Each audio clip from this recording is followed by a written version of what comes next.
Malapit na ang susunod na laban, ang martial competition. Kailangan mong galingan. Umaasa ako na makakapasok ka sa top 5. Opisyal nang nagsimula ang unang laban. Ang 9th Commandery Princess na si Zhang Yuxi laban kay Lin Ningxian ng Lin Clan. Sabi ni Ningxian, Commandery Princess, nais kong masubukan ang iyong bagong sword technique, tingnan natin kung gaano ito kalakas. Kaya't agad ginamit ni Yuxi ang kanyang technique. Sunod-sunod na mga anino ng espada ang lumitaw at sumugod kay Ningxian. Sa harap ng ataking ito, nanatiling kalmado si Ningxian at iwinasiwas ang kanyang espada para salagin ito. Nang makita ito, sunod-sunod na mga teknike ang pinakawalan ni Yuxi, ngunit lahat ay madaling nasasalag ni Ningxian. Nakatayo sa labas si Zhang Ruchen. Pagkatapos ng ilang sandaling pagmamasid, napabuntong hininga siya, sayang talaga. Masyadong malaki ang agwat ng lakas nilang dalawa. Matatapos din agad ang laban na ito. Ngayon, pagkakataon naman ni Ningxian na gumanti. Sunod-sunod na mga teknike ang kanyang pinakawalan, lubos na dinaig ang 9th Commandery Princess. Si Yuxi ay napilitan na lamang dumepensa. Pagkatapos, isang teknike na tinatawag na walang pusong pagwasak ng Plum Blossom ang pinakawalan, na siyang nagtapos sa unang laban na ito. 9th Commandery Princess, talo ka na. Umalis ka na sa entablado. Walang pakialam na nagtanong si Yuxi kay Ruchen, hindi naman mas mababa ang cultivation ko sa kanya. Bakit ang bilis kong natalo? Ang iyong pag-unawa sa sword technique ay mas mahina kumpara sa kanya, sagot ni Ruchen. Kapag naabot na ng cultivation mo ang antas ng espadang sumusunod sa puso, maintindihan mo rin. Bumalik ang sigla ni Yuxi at binigyan ng lakas ng loob si Ruchen, ika-9 na kapatid, ikaw na ang susunod. Hindi rin biro ang kalaban mo. Galingan mo. Opo. Opisyal nang nagsimula ang ikalawang laban. Ang kalaban ni Ruchen ay si Bai Wanli ng Bai Clan. Ika-9 na prinsipe, alam kong gumagamit ka ng espada, pero ako ay hindi. Para maging patas, maglaban tayo gamit ang kamao at paa. Ano sa tingin mo? Sige, gamitin natin ang kamao at paa. Nang marinig ito, nagalit ang mga manonood sa ibaba at nagsalita, ang Bai Clan ay pinakamalakas sa face techniques. Ang kondisyong iyan ay pang-aapi na. Tama. Ang katawan ng ika-9 na prinsipe ay mas mahina kaysa sa kanya. Masyadong mahirap ito para sa ika-9 na prinsip.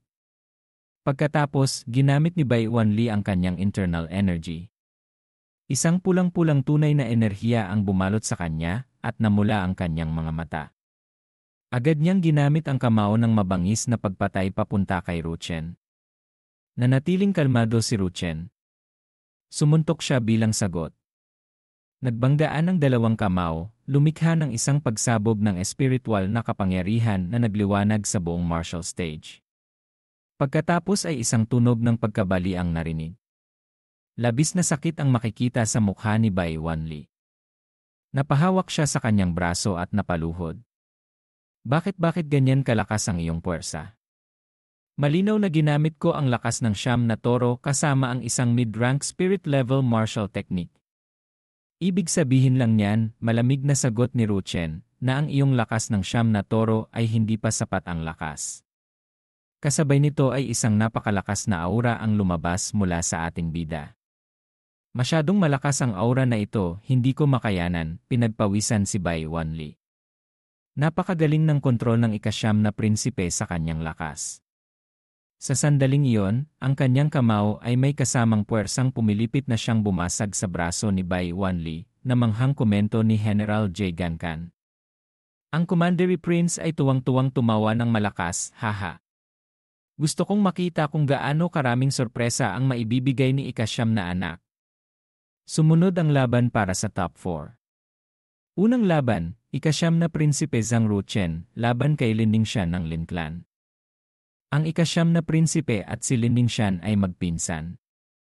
Bukod pa dyan, may gusto ang ika-9 na prinsipe kay Lin Ningxian mula pagkabata.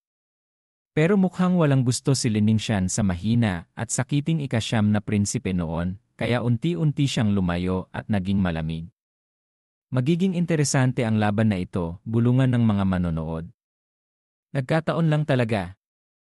Si Ningxian ulit, tuwang-tuwang sabi ni Zhang Yuxi. Mukhang may magandang palabas tayong mapapanood, sister. Ika-9 na kapatid, nakatingin siya sa'yo, sabi ni Yuxi. Alam kong may gusto ka kay Ningxian, pero wala siyang gusto sa'yo. Huwag kang magpapakita ng awa. Gamitin mo ang buong lakas mo, ha? Hinihintay ko pang ipaghiganti mo ako. Umakyat na ang dalawang magkalaban sa entablado. Naisip ni Ningxian, dati, noong hinahabol ako ng pinsan kong ito, kitang-kita ang kahangalan niya. Pero ngayon, kung ilalagay niya ang pagkahumaling na yon sa laban, maaari ko itong magamit sa aking kalamangan.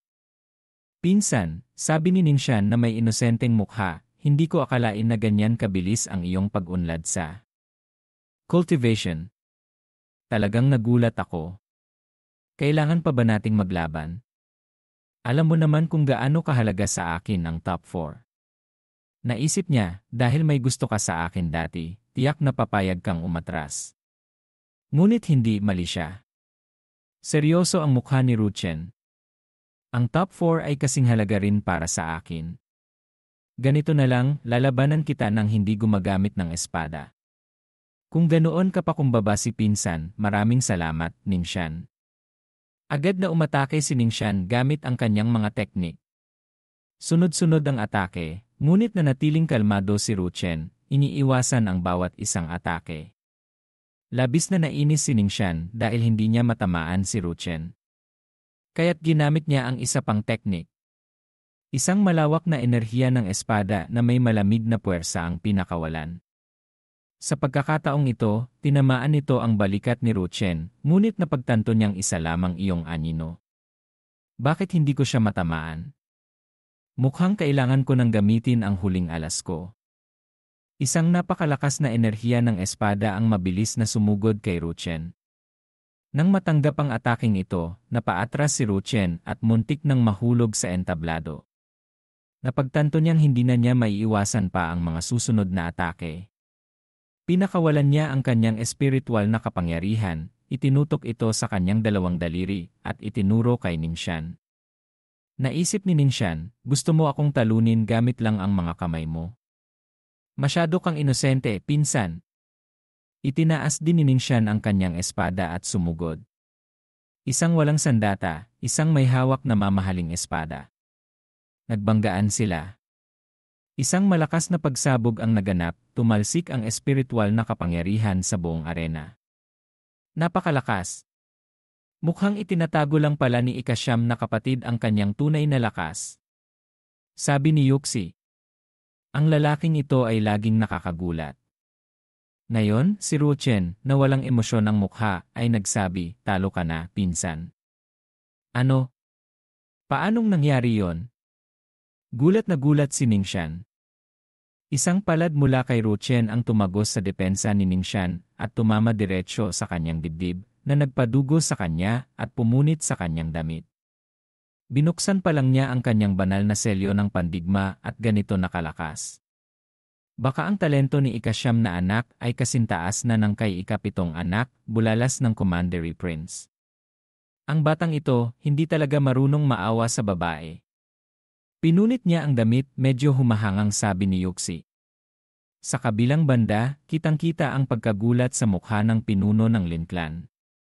Isang atake lang at natalo na si Ningxian. Ito ba talaga ang walang kwentang apo ko? Mukhang nanalo na ako, pinsan. Nakahandusay si Ningxian sa sahig, sumuka ng dugo, at nabitawan ng espada. Ngunit hindi pa rin siya makapaniwalang natalo. Hindi ako natalo.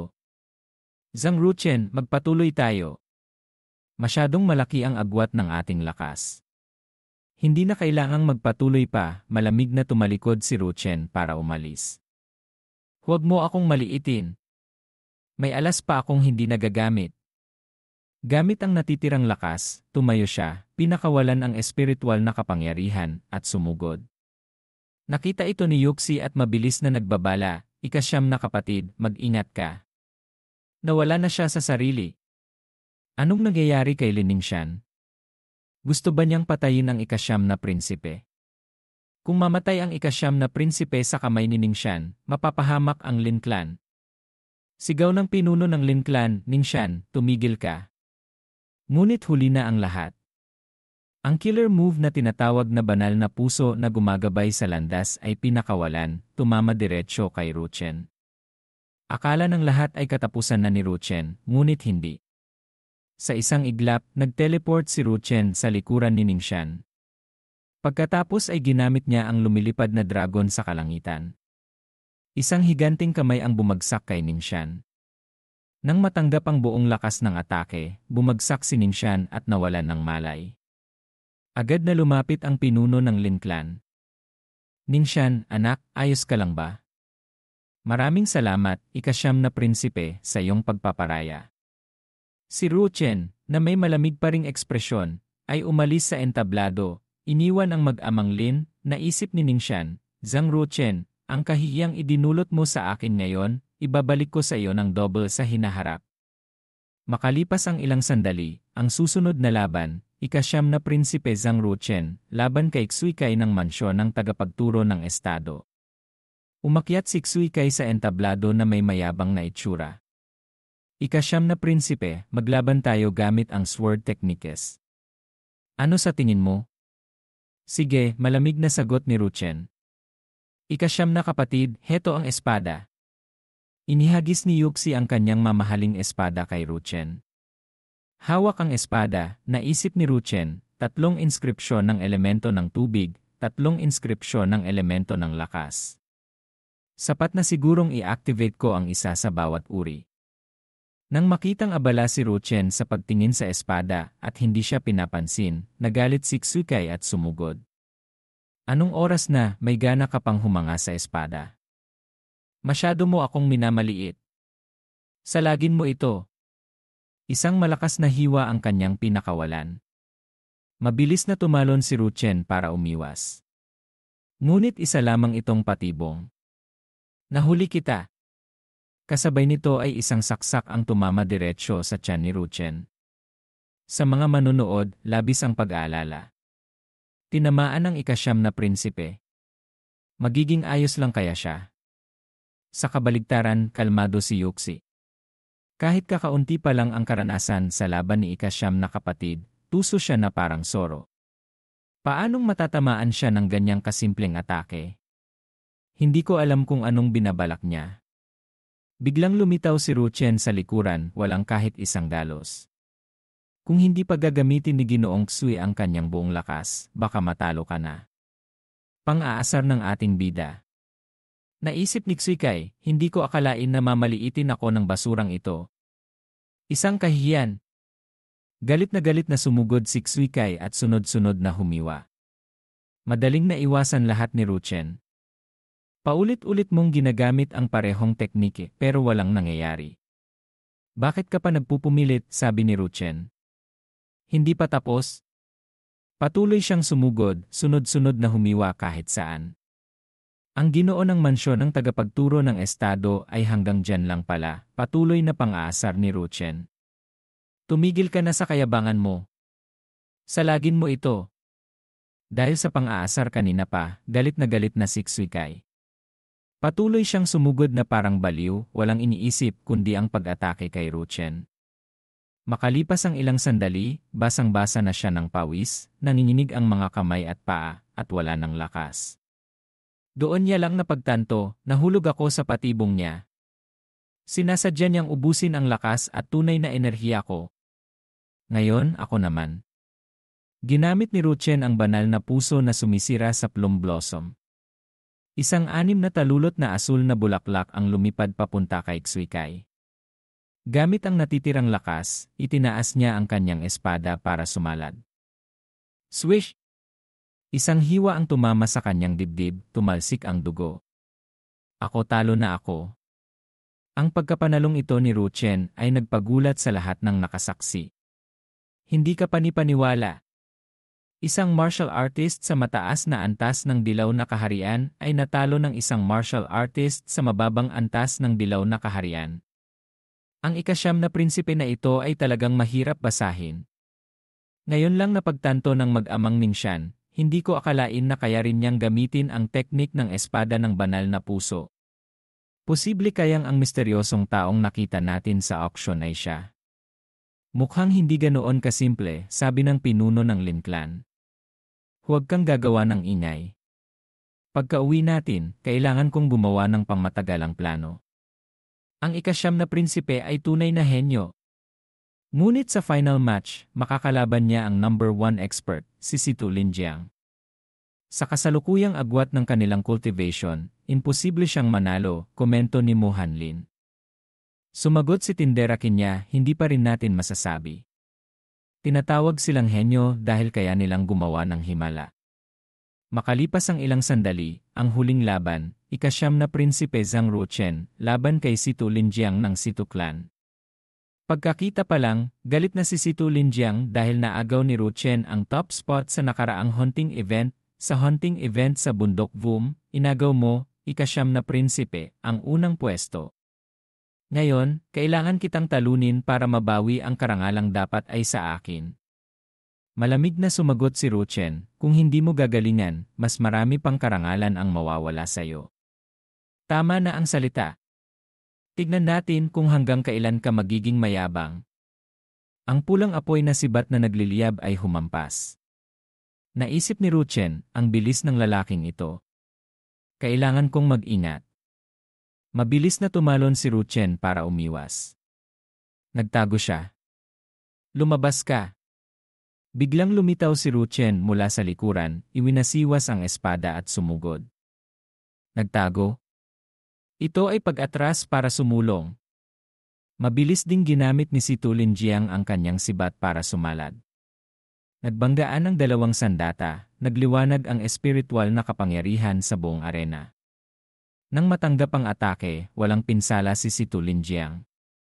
Kaya mo bang salagin ang susunod kong atake? Espiritong ahas ng pulang apoy. Isang higanting ahas na apoy ang lumitaw at sumugod kay Ruchen. Nang makita ito, mabilis na ginamit ni Ruchen ang kampana ng espada ng banal na puso. Isang malaking gintong kampana na kasing laki rin ng ahas ang lumitaw para harapin ang espiritong ahas ng pulang apoy. Isang pagsabog ang naganap na puno ng alikabok ang paligid. Direktang sinalag ng ika-9 na prinsipe ang atake. Masyado siyang mapusok. Ruchener, anak, sana walang mangyari sa'yo. Labis na nag-aalala si Binibining Lin, agad siyang pinakalma ni Yuxi. Binibining Lin, huwag po kayong mag-alala. Hindi lang po iyan ang lakas ni ika-9 na kapatid. Tiyak na walang mangyayari sa kanya, makakaasa po kayo. Nang humupa ang alikabok, pareho silang napaatras. Kung hindi mo gagamitin ang buong lakas mo, baka hindi mo ako matalo, muling nang asar si Ruchen. Ayaw ko sanang gamitin ang buong lakas ko laban sa isang baguhan na tulad mo. Pero kung hindi ka marunong matakot sa kamatayan, ipapakita ko sa iyo kung ano ang tunay na lakas. Itinaas ni Situ Linjiang ang pulang apoy na sibat at sumugod. Sa kabilang banda, ginamit din ni Ruchen ang banal na puso na gumagabay sa landas bilang sagot. Mukhang hindi ka kasing tigas ng inaakala ko, sabi ni Situ Linjiang. Pagkatapos ay dumiretso si Ruchen sa kanya. Napakagunggong. Nasa Erika, wala kang paraan para makakuha ng kalamangan. Ang tinatawag na mas mahaba ng 1 pulgada, mas malakas ng 1 talampakan. Laging may kalamangan ang mahabang sibat ko kumpara sa espada mo. Tingnan natin kung paano mo ako lalabanan. Sunod-sunod ang palitan ng atake ng dalawa. Makalipas ang ilang sandali, tumama ang sibat sa katawan ni Ruchen, pumunit sa kanyang damit. Sa kabilang banda, nagtagumpay din ang espada ni Ruchen na gumuhit ng isang linya sa mukha ni Situ Linjiang. Nang masugatan ng isang baguhan, naramdaman ni Situ Linjiang na nahihiya siya at sumigaw, "Nangahas kang sugatan ako. Ikaw ang humanap ng sarili mong kamatayan." Sumabog ang kanyang espiritual na kapangyarihan, lumiyab ang apoy. Isang napakalakas na atake ang kanyang pinakawalan bilang ganti. Nang matanggap ang atake, tumilapon si Ruchen sa lupa. Tama ka. Ang nasa ere ay walang paraan para umiwas. Para ka nalang target ngayon, sabi ni Situ Linjiang. Magaling at nakita mo ang kahinaang iyon. Pero tingnan natin kung paano mo ako mapapabagsak habang ako ang may kalamangan sa ere. Isang atake na tinawag na punto ng bituin ng ahas na apoy ang pinakawalan. Hinihintay ko lang na makipagbanggaan ka sa akin ng harapan, sumagot si Ruchen gamit ang kanyang espada. Nagbanggaan ng dalawang atake, isang apoy at isang tubig, na yumanig sa buong martial stage. Napakalakas ng pinsala.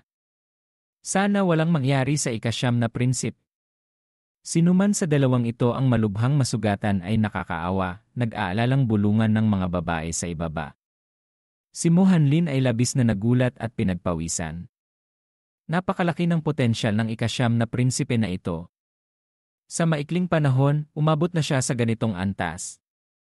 At nakikipagsabayan pa siya sa number 1 genius ng Situ clan. Talagang mahirap paniwalaan. Sa kabaligtaran, kalmado si Tinderakin niya. Sinabi ko na noon pa, may pagkakaiba pa rin sa pagitan ng henyo at henyo. Sa totoo lang, ang ikasyam na prinsipe ay dapat ituring na isang pambihirang talento. Ang ikasyam na prinsipe na ito, sa hinaharap, kailangan nating bigyan ng mas maraming pansin. Nakita mo na pala ang lahat mula pa sa simula. Talagang hinahangaan kita. Zhang Ruchen, gusto kong makita kung gaano karami pang sorpresa ang maibibigay mo sa akin. Bumalik ang eksena sa martial stage. Si Ruchen ay gula-gulanit ang damit, puno ng sugat, ngunit nakatayo pa rin ng tuwid. Sa tingin ko hindi na kailangang ipagpatuloy ang laban. Sa kabilang banda, mukhang mas nanghihina si Situ Linjiang. Kailangan niyang gamitin ang sibat para suportahan ang sarili sa pagtayo. Ang isang kamay niya ay nagyelo dahil sa atake ni Ruchen kanina. Sa simula, pareho tayo ng lakas. Pero sa sitwasyong ito, marahil nararamdaman mo na ang pagkakaiba ng ating natitirang lakas. Pinapayuhan kitang sumuko na, sabi ni Ruchen. Kahit kakaunti na lang ang lakas ko, bilang karangalan ng isang martial artist, hindi ako pwedeng sumuko. Ituloy natin. Tama na ang salita, matigas na sabi ni Situ Linjiang. Isang tuloy-tuloy na sibat teknike ang kanyang ginamit, sunod-sunod na humampas kay Ruchen. Ginamit lamang ni Ruchen ang isang kamay para salagin ang lahat. Kung nagmamatigas ka pa rin, ang susunod na mangyayari ay kagagawan mo na. Mabilis na parang kidlat, lumapit si Ruchen kay Situ Linjiang at humiwa ng diretsyo. Tumama ang hiwa sa braso ni Situ Linjiang, tumalsik ang dugo, at nabitawan niya ang kanyang sandata. Hindi pa ako talo, sigaw ni Situ Linjiang at sumuntok. Gusto mo pa ring lumaban? CJ. Ginamit ni Ruchen ang isang teknik na parang mabangis na elepanteng nagtuturo sa lupa. Nagbanggaan ang dalawang kamao. Naisip ni Situ Linjiang, ang lakas na ito napakalakas, hindi nakapagtatakang ganyan siya kakumpiyansa. Kitang-kita ang hirap at kawalan ng pag-asa sa mukha ni Situ Linjiang. Tapos na ito. Ito na ang huling atake. Banal na puso na sumisira sa plum blossom. 7 anino ng espada ang sumugod kay Situ Linjiang. Isang bulaklak na kulay dugo ang lumitaw sa kanyang dibdib. Talo na ako. Buong tikas na umalis si Ruchen sa entablado, iniwan si Situ Linjiang na nakahandusay sa sarili niyang dugo. Wala nang kakayahang lumaban pa si Situ Linjiang. Tapos na ang pagtatasa sa katapusan ng taon. Si ikasyam na prinsipe Zhang Ruchen ang nagwagi bilang kampiyon. Wow! Wow! Ang mahalikang pamilya, pagkatapos ng ikapitong prinsipe, may isa na namang henyo. May pag-asa na ulit na umunlad ang ating Yunwu Commandery. Masayang. Nagbulungan ang mga manonood. Sa itaas na palapag, naiyak si Binibining Lin sa tuwa. Si Yuxi naman ay napangiti sa paghanga. Ang resulta ay tulad ng inaasahan ko. Mula ngayon, bigyang pansin natin ang ikasyam na prinsipe na ito, sabi ni Tinderakin niya bago tumalikod. Magaling! Nararapat lamang na anak ko. Mga bantay. Dalhin ang baluting yelo apoy na kay Lin at ibigay bilang gantimpala kay ikasyam na anak, tuwang-tuwang utos ng Commandery Prince. Naisip ng Emperatrice, kung mas mataas ang talento, mas mabilis mamamatay. Hindi ka hahayaan ng Emperatrice.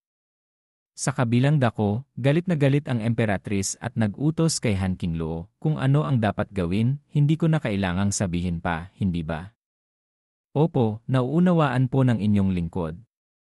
Pagkatapos matanggap ang gantimpala, ang top 4 ay dinala ng tagapagturo ng estado sa lawa ng mabangis na Diyos para linisin at palakasin ang kanilang katawan. Ang lawa ng mabangis na Diyos ay nasa ilalim ng templo. Para makapasok sa templo, kailangang yumukod sa mga emperador at hari ng Kunlun realm sa mga nagdaang panahon, lalo na sa dakilang kapangyarihan at kabutihan ng emperatris. Kaya't si Ningxian at ang dalawa pa ay agad na lumuhod at nagbigay galang. Dakilang Emperatris Chaiyao, pinuno ng mundo, makapangyarihan sa 8 direksyon, walang hanggang kabataan, walang kamatayan. Nang makitang nakatayo lang si Ru Chen at hindi yumuyukod, galit na sumigaw ang tagapagturo ng estado, "Ang lakas ng loob mo, ika-9 na prinsip. Bakit hindi ka yumuyukod kay Emperatris Chaiyao?" Malamig na sumagot si Ru Chen, "Yumuyukod lamang ako sa langit at lupa, at sa aking mga magulang. Hindi ako yuyukod sa kanya." Naisip niya, "Chaiyao, hintayin mo ang araw na maabot ko ang tugatog ng cultivation. Iyon ang araw na maghihiganti ako sa iyo." Labis na galit ang makikita sa mukha ni Ru Chen. Naisip ng tagapagturo ng estado, sa kayabangan at katigasan ng ulo niya, mapapahamak lang siya sa huli. Bumukas na ang pasukan patungo sa lawa ng mabangis na Diyos. Nagbabala ang tagapagturo ng estado, "Dito kayo mag-cultivate." Ngunit tandaan ninyo, ang enerhiya ng dugo sa lawa ay napakarahas. Kung hindi nyo na kaya, umalis agad kayo. Huwag pilitin ang sarili dahil maaaring mapahamak ang inyong buhay. Isa-isang pumasok ang 4 sa lawa. Naisip ni Ningxian, ito ang pinakamagandang pagkakataon ko para malampasan si Zhang Ruchen. Kailangan kong magtiis. Hindi ko akalain na ganito karahas ang enerhiya sa lawang ito. Kung basta-basta akong pupunta sa mas malalim na bahagi, tiyak na sasabog ang katawan ko at mamamatay. Kitang-kita ang takot sa mukha ni Ningxian. Ngunit sa kabilang banda, si Ru Chen ay patuloy lang na lumalakad papasok sa mas malalim na bahagi. Zhang Ruchen. Baliw na ang lalaking ito. Tiyak na pupunitin siya ng marahas na enerhiya. Kung hindi mo kayang sukatin ang sarili mong lakas at humanap ka ng kamatayan, huwag mong sisisihin ang iba. Ang tanging pinagsisisihan ko lang ay hindi kita personal na matatalo. 3 araw ang lumipas. Si Ru Chen ay nakababad pa rin sa lawa ng dugo. Samantalang si Ningxian at ang dalawa pa ay umabot na sa kanilang limitasyon at umalis na sa lawa. Unang beses niyang pumasok sa lawa ng mabangis na Diyos, pero nakapag-cultivate siya ng 3 araw sa gitnang bahagi. Mas matagal pa siyang nakatagal kaysa sa ika-7 prinsipe noon. Kailangan kong iulat ito sa Emperatris, lihim na naisip ng tagapagturo ng estado. Makalipas ang ilang sandali, naisip ni Ru Chen, malaki na ang itinaas ng lakas ng katawan ko. Oras na para bumalik at umakyat sa gitnang antas ng dilaw na kaharian. Lumipat ang eksena sa loob ng kristal ng oras-espasyo. Naisip ni Ru Chen, naka-breakthrough na ako sa gitnang antas ng dilaw na kaharian. Siguro kaya ko nang buksan ang scroll na ito. Ang bigat! Ang bigat! Siguro mga ilang daang kilo ang scroll na ito. Pagkatapos ng ilang hirap, nagtagumpay siyang buksan ito. Sa harap niya ay isang lugar na may mga bundok at magandang tanawin. Ngunit may isang napakalaking puno sa gitna. Mayroon palang ganito kalaking puno sa mundo, gulat na sabi ni Ru Chen. Biglang may nagsalita, napakawalang alam. Kahit ang banal na punong umaabot sa langit, ang banal na punong sumusuporta sa Kunlun realm, ay hindi mo alam. Nakakadismaya ka sa emperor na ito. Sino yan? Sinong nagsasalita? Ako ay nasa loob ng painting. Ako ang emperador ng pagpatay sa langit at lupa. Noon, dahil sa maliit na pagkakamali, nasil ako sa loob ng scroll na ito. Sa harap ni Ru Chen ay isang matabang pusa na parang emperador, na may kumikinang na gintong mga mata.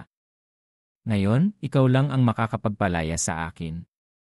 Pero bakit kita palalayain? Medyo nag-inat si Ru Chen. Maaari kitang turuan ng lihim na gabay sa oras-espasyo. Ngayon, buksan mo ang 2 pahina at tingnan mo. Sinunod ito ni Ru Chen. Mayroong 8 uri ng inskripsyon ng espasyo dito. Pagkatapos matutunan, makakapagbukas ka ng isang maliit na espasyo hehehe. Kung matututunan mo pa ang marka ng oras, maaari mong pahintuin ang oras sa loob ng espasyong iyon. Dali, palayain mo na ako. Tuturuan kita. Naisip ni Ruchen, kung palalayain ko siya, wala ba talagang magiging problema? Ang yaman ay may kasamang panganib. Sige, susubukan ko. Ano ang kailangan kong gawin para mapalaya ka? Magpatak ka ng dugo para kilalanin ka ng scroll na ito bilang master.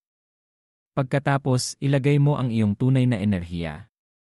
Matatanggal ang seal at makakalabas na ako. Ang painting na ito ay tinatawag na mapa ng espiritual na sansinukob, ginawa mula sa isang dahon ng banal na punong umaabot sa langit. Ngayon, iyon na ito. Malapit na akong makalaya. Pagpatak pa lang ng dugo, nagliwanag ang painting. Mula sa loob nito, isang itim na usok ang lumabas.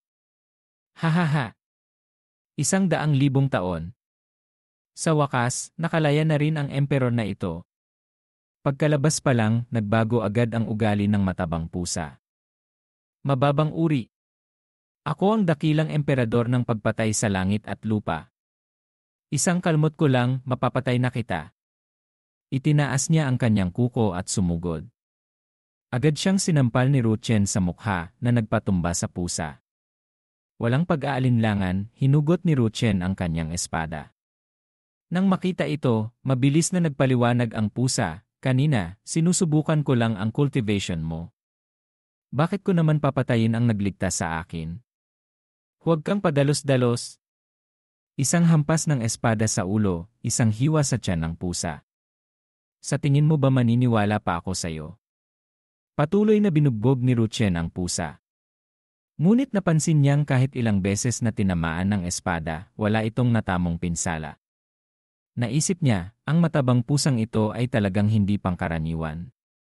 Ako ay may hindi masisirang katawang Vajra. Wala kang magagawa sa akin. Mas mabuti pang tumigil na tayo at mag-usap ng maayos. Sige, mag-usap tayo ng dahan-dahan, sabi ni Ruchen habang iniisip na ibalik ito sa scroll. Parang nabasa ng pusa ang isip ni Ruchen at labis na natakot. Ayoko nang bumalik doon. Kaya tiniklop ni Ruchen ang scroll at kasabay nito ay nahigop pabalik ang pusa sa loob. Tama nga. Ngayon, ako na ang master ng mapa ng espiritual na sansinukob. Isang isip ko lang, maibabalik kita sa mundo sa loob ng scroll. Manahimik ka na lang muna dyan. Wala akong oras para sa'yo ngayon. Kailangan kong pumunta sa asosasyon ng inskripsyon.